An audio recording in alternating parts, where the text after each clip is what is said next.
Si Jesus mao ang gitawag og manluluwas. Unya kining maong kaluwasan gihatag sa Ginoo nganhis kalibutan aron luwason ang kalibutan sa kaulipnan sa sala. Lingay mong tupad na naulipon pa ka sa sala. Naulipon pa. Naidaghan, naulipon, apil na ning nanagwali, naulipon sa sala. Pag wapa mo abot si Jesus sa gihisgutan diri sa ikaduhang pagbasa, doon na sila'y paagi pagwagtang sa sala, kaning pagsunog o mga karne, kanding, karnero, baka, motoy ilang paagi nga gitudlo sa Ginoo, gihimuag balaod ni Moises aron pagwagtang sa sala. Pero wa gyud to kaepekto matud pas ikaduhang pagbasa, wa to makaepekto kay ang mga tao sige lang gyapon pakasala. Ang sala sige lang gyapon og ulipon sa tao, wa lang gyapoy malangit. Moto ang katapusan na gyung gihimos Ginoo ang pagpaanhi sa bugtong anak sa Dios, ang gitawag og Mesiyas. Unya ni kuyog na siya, kuyog nato, og siya nagyud maoy giihaw. Og diha dapita matud pa sa ikaduhang pagbasa, nabag-o na ang kasabutan. Ang sa may nakabag-o kay ang mosunod sa pulong sa Ginoo, sa pulong ni Hesus, maluwas na kanang lahos tigid ngadto sa langit. Mo nang sugod na taog deklarar og mga santos. Before si Jesus ni anhi og nabanhaw og nisakas langit, wala tay gideklarar nga santos. Kay wap aman ma-establish pagbalik ang gitawag nato perfect connection sa tao ug sa Ginoo. Nahitabo ni pag-abot ni Jesus. Pero kining maong pagkahiusag balik sa Ginoo ug sa tao, nahitabo ni siya pinaagi sa pag-uyon ni Maria, ang mahal nga Birhen Maria. Kay plano naman sa nas Ginoo sa pagkahugno gyud sa relasyon kadtong nakakomit na ang tao og original sin, si Adan og si Eva, gipun-an na gid nis mga kaning tawag personal sins, ang pagkamasinupakon sa tao. Nagsaad ang Ginoo nga dunay babae nga ulay nga magsabak og lalaki. Mao na gihisgutan sa atong unang pagbasa. Usa ni kakabubuton sa Ginoo nga dili matugkad sa tawhanong pagsabot. Usa ka ulay nga babae magmabdos og Ginoo, og kining maong Ginoo tawgon og Emmanuel, ang Ginoo, ang Dios uban kanato. Nya pinaagi aning pagpakig-uban sa Ginoo nato, maluwas ta. Nilingian sa dimong tupad ina kuyog mo sa Ginoo kanunay, kuyog kanang wa mulingi gikuyogan na si Yawa. Kay kanang Yawa garbo nga nya kanang garbuhon di man na mulingi-lingi, di ba? Stiff neck ang tawagan na sa English, stiff neck. Sige, usban sa tamo palingi kay na wa mulingi. Sige, lingi ay mong tupad, last chance na lang ni ninyo, lingi ba sa imong neighbor ing na kuyog mo kanunay ni Lord ing na kano wa yun mong liging tanan, bahala na mo diyan. Mao na niabot na ang kaluwasan, pero wa sad mawagtang ang sala. Ang kapildihan ngadto sa impierno ug ang kaluwasan ngadto sa langit nagkuyog dinhis kalibutan. Pero pasalamat nga nakakuyog na gyud ang kaluwasan, pero dili na pasabot nga automatic nga ang tanang tao maluwas na. Nagkinahanglan ta og cooperation, mo kooperar ta sa maong kaluwasan. Parihara na ang tambal ba? Nana ang tambal sa COVID-19. Nya, luwas na. Pagpabaksin, pagpaturok dito, di ka mo dool, di ka pabaksin, namiligro gyapon ka. Mo nay teori. Ang tambal para silanat, nana. Adi man ka mo inom sa tambal, adi.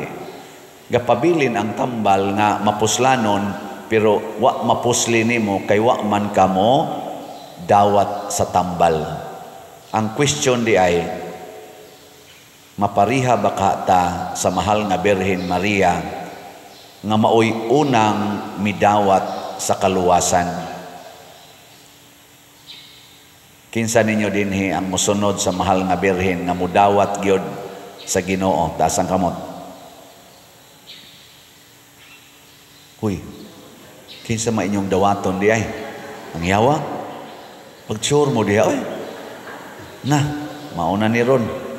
Abi ba na ako kining tanang nanimba, padoong na ginis kaluwasan, padoong sa dinis impierno. Ug mao na itong problema. Mahadlok tang musunod sa mahal nga Birhen Maria ug sa mga santos, pero magsigi taghangyo nila nga tabangan ta. Tabangi ta. Nago tay gitawag og inahan sa kanunayng panabang. Nyag magkuan sa tani San Roque, maggusos ta, magkanta ta, San Vicente, tabang gihapon ang atong pangayoon. Pero inig-ingon mosunod mo sa ilang gibuhat nga midawat gyud Ginoo. Dili ta. Di madapa der. Og magpabilin tang ingon ani, magpabilin ang kaluwasan nga nias kalibutan pero jutay ra ang makapahimulos. Muna diri sa atong tubag sa Salmo, sa tuy atong tubag, ania ako Ginoo, mianhi ako aron pagtuman sa imong kabubuton. Tinuod ba ni ron nga mao ni inyong baruganan sa inyong pag-anhis misa? Ha? Mutuman na mo ron sa kabubuton sa Ginoo? O musupak tas kabubuton sa Ginoo, pasabot, nikuyog tas kabubuton si Yawa. O kung daghan kaing mga tao nga magsunod sa kabubuton sa Yawa, malusno ang kalibutan, dili maluwas. Perdition, dili salvation ang mahitabo. Kaya nga naman, ang nag-operate sa tong kinabuhi, mauman ang sala, ang kabubuton sa Yawa, dili ang kabubuton sa Ginoo. Dinhi sa Pilipinas, i-check nato, naa pa ba ang immorality? Kanang magpuyo-puyo, mag same-sex, prostitution, kana na ang premarital sex, naa pa ba? Maghinay. Wa na? Naa pa ba ning mga social sins, sama anang drugas, drug addiction? Naa pa ba? Naa pa ba ning graft and corruption? Naa pa ba ning smuggling? Naa pa ba ning pagpamakak? Naa pa ba ning mga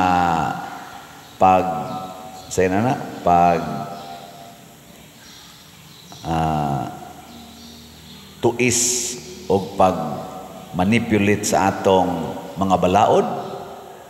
Naa. Unsa may resulta na? Kamatay, kagutom, o kagubot. Klaro kayo.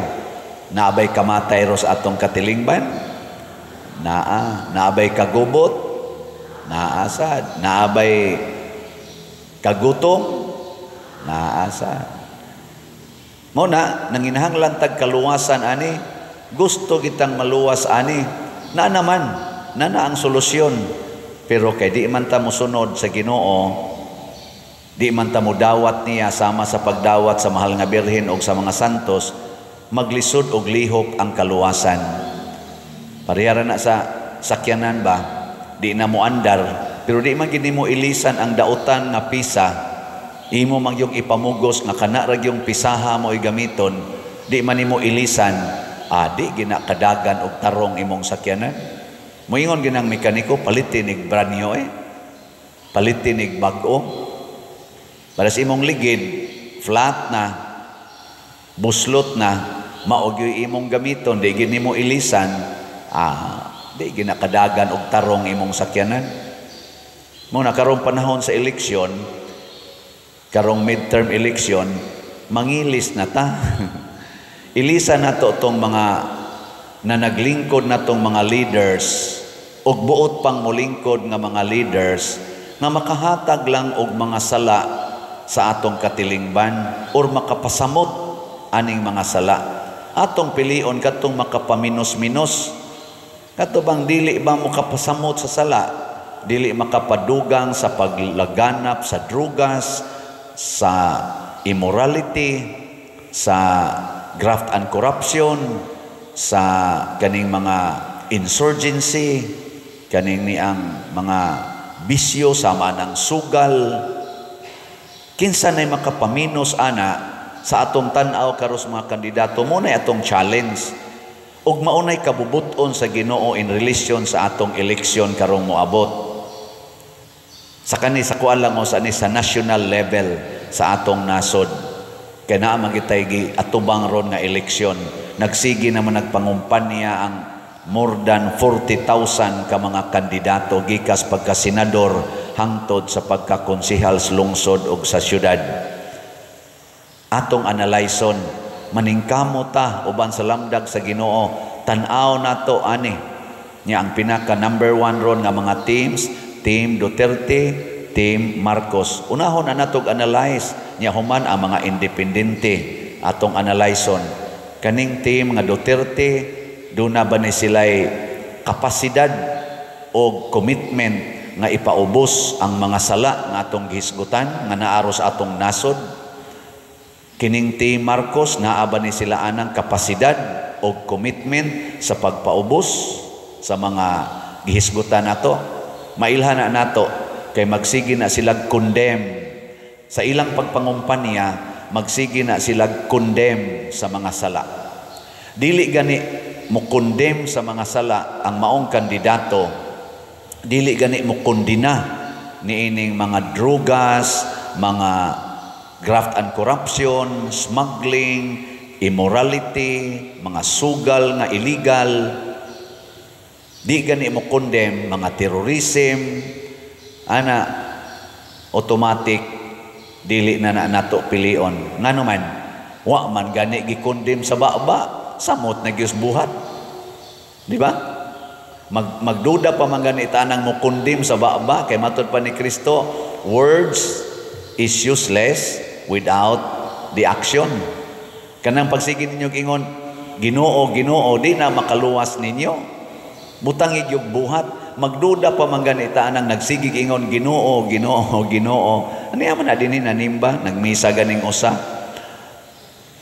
Magsigig ingon matuman ang imong pagbuot dinhi sa yuta, maingon sa langit. Magduda pa man ganita na. Di ba? Unsa nakagwa gid na niya gibungat. So ato na nang hunongon pagbutar.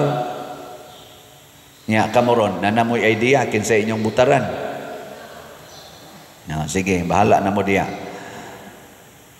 Ikaduha, arita sa personal level. Kita matag-usa nga nanimba o kitang tanang mga Katoliko for that matter ug mga nagtuo ni Kristo, ipakita nato sa kalibutan nga atong buntugon ang mga sala. Sundon gid nato ang gisulti ni Mama Mary, sulugoon ako sa Dios, matuman dinhi kanako ang imong pulong. Matud pas ikaduhang pagbasa, ang gikinahanglan sa Dios mao ang mahinulsulon o mapaubsanon na kasing-kasing nga kanunay moingon, ania ako o Dios aron pagtuman sa buot mong ipabuhat kanako. Sige, testing lang ni. Para ninyo, pagbuot bas Ginoo nga mopalit gid mog slag, Kinsa ninyo ron karong adlaw, karon lang si manaha, kutob karong Domingo, mo palit gyud slat asang kamot. Ang di mo pataas, kamo na mag-igo. Kutob las Domingo, kinsa mo palit og slat. Wa katunga. Sobra de, congratulations. Daghan na mong maluwas kana sa personal level pasabot kung ang ato yung mga leaders nga molingkod sa atong nasod or molingkod sa atong simbahan dili magtuman sa kabubuton sa Dios, kitang mga tao, kitang individual believer maoy motuman niini, bahala nag-ilat ang pamatyon, ilat ang daog-daogon, atong dawaton. Mao na gibuhat ni Lorenzo Ruiz, nilang Pedro Calungsod, nila ni San Pedro, San Pablo ug uban pang mga santos nga mga martyrs. Nagtuman sila sa balaod bisan pag ang tanan hapil ng mga leaders di na motuman sa balaod sa Ginoo.